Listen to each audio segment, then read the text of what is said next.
আজকে আমরা একটা ছোট গল্প শুনি, ছোট গল্প শোনার চেষ্টা করি এবং এই ছোট গল্প থেকে নিজেদের অনুধাবনেরও চেষ্টা করব।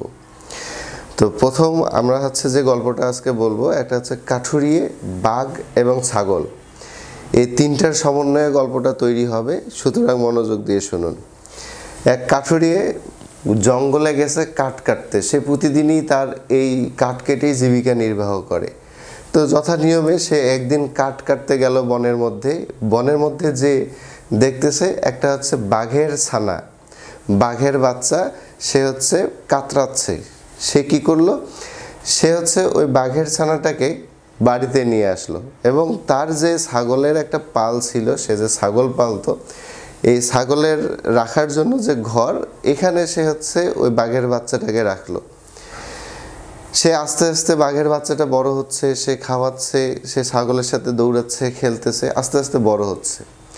এক পর্যায়ে এসে দেখা গেল ছাগলের তো শিং আছে, ছাগল খোঁচা মারতে পারে, মানে শিং দিয়ে খোঁচা মারতে পারে, কিন্তু বাঘ বড় হচ্ছে, বাঘের কিন্তু শিং নেই।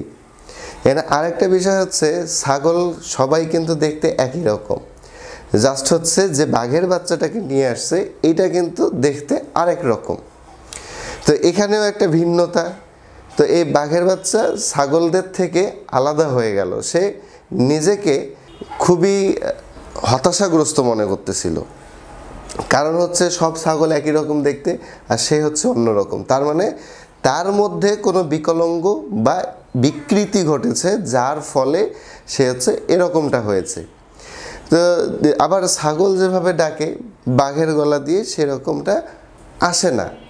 তো এই যে বিষয়গুলো একত্রিত করে ছাগল বাঘের বাচ্চাকে, যেটা আস্তে আস্তে বড় হচ্ছে, শিং দিয়ে ঠুস মারে, ঘুতা মারে, তা আস্তে আস্তে বাঘ কী করে, নিজেকে নিরীহ প্রাণী মনে করে।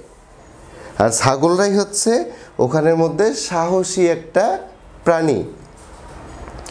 কিন্তু বাঘ যে ছাগলকে খায়, ছাগল যে বাঘকে ভয় পায়, বা বাঘের যে একটা নিজস্ব হুঙ্কার আছে, এটা ছাগলের সাথে থাকতে থাকতে ভুলেই গেছে।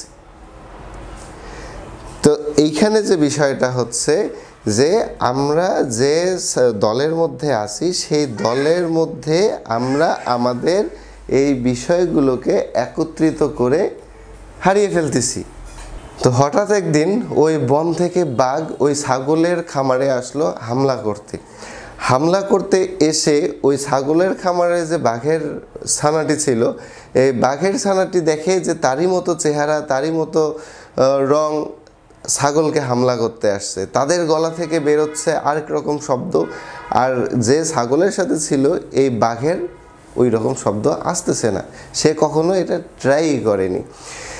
আর ছাগল যারা ছিল তারা দেখতেছে যারা তাদেরকে হামলা করতে আসছে তাদেরই একটা সেম তাদের সাথে অবস্থান করতেছিল, তারা এতদিন বুঝতেই পারেনি।